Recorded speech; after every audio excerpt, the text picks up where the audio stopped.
Being alone. I think that's an interesting topic. Um, it's funny how you can go through certain times in your life where you are alone. I mean, some people go through their whole life constantly surrounded by people. They have loving family, they have people in their house, they go from their own family that they grew up in to marriage and then kids, and um, that's pretty much what I did. So I had a long stretch of my life where I was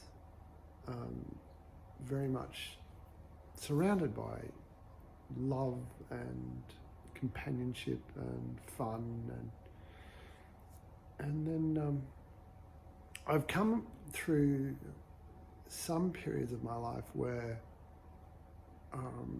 I've chosen to be alone, and some of those times were fantastic. And I think sometimes you have to be alone to grow up a bit. And well, I mean, there's lots of different ways of growing up, but one of them is to spend time with yourself and try and figure out what life's all about, what everything means. And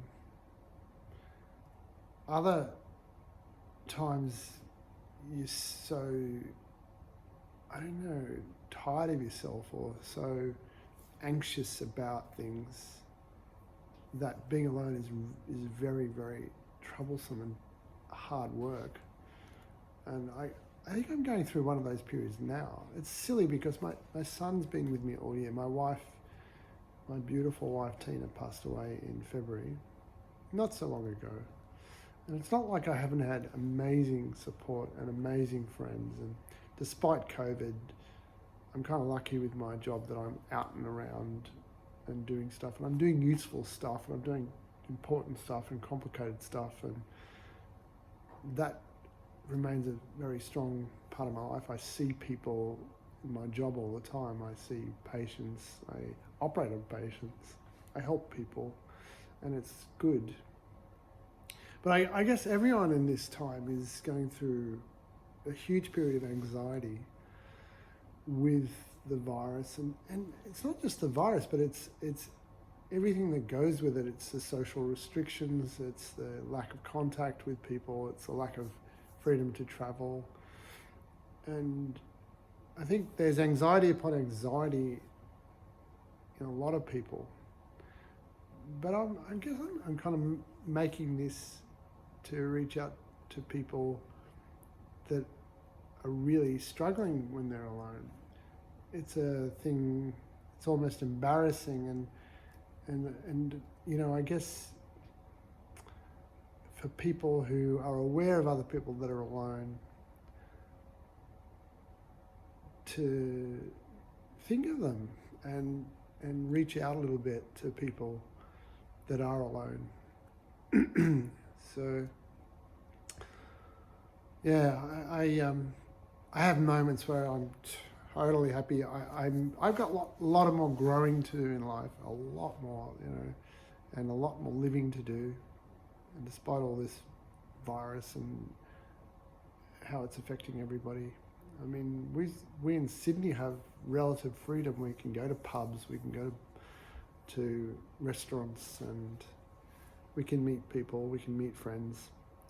But I think in a year where you've lost your spouse, the wind gets knocked out of you, and you're not really up for massive social interaction. So I guess I've tended to reach out to people that are really close to me, and I've actually found myself letting go of people that haven't been, you know, there for me, I guess, or willing to listen. I think that's the thing in friendship, is that if you're willing to listen, you've got a friend for life. But if you cut people off, if you're not willing to listen, and I'm guilty of it too, you're going to lose friends, and it is frustrating. So yeah, I'm thinking What are your thoughts on being alone? How have you coped with that? I know people go through enormous personal trials and come out much stronger and better through these sort of periods. But I think there's probably a lot of, this is a time of great anxiety, I think. And I've never been a very anxious person. I'm actually super calm. But I kind of do feel there's an underlying anxiety in me at the moment, and I'm just going to try and gradually figure out how to deal with that. Yeah.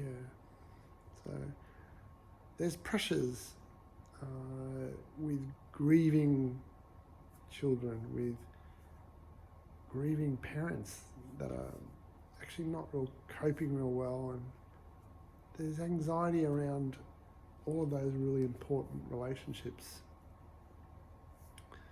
And I guess you need enough energy to not only do your job, cook your meals, but be able to reach out in an effective way to people. And I guess you can only reach out effectively to a certain number of people. And those people, you need to have people that are willing to respond, listen, and likewise you're willing to put energy into that as well.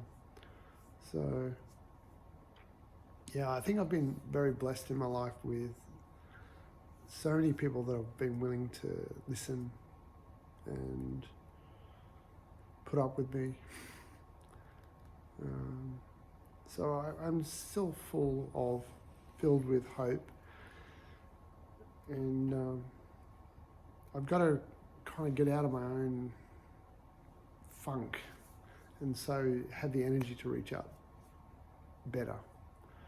I realise that. So, I mean, it's a big topic being alone, particularly this year. So I hope if you are alone,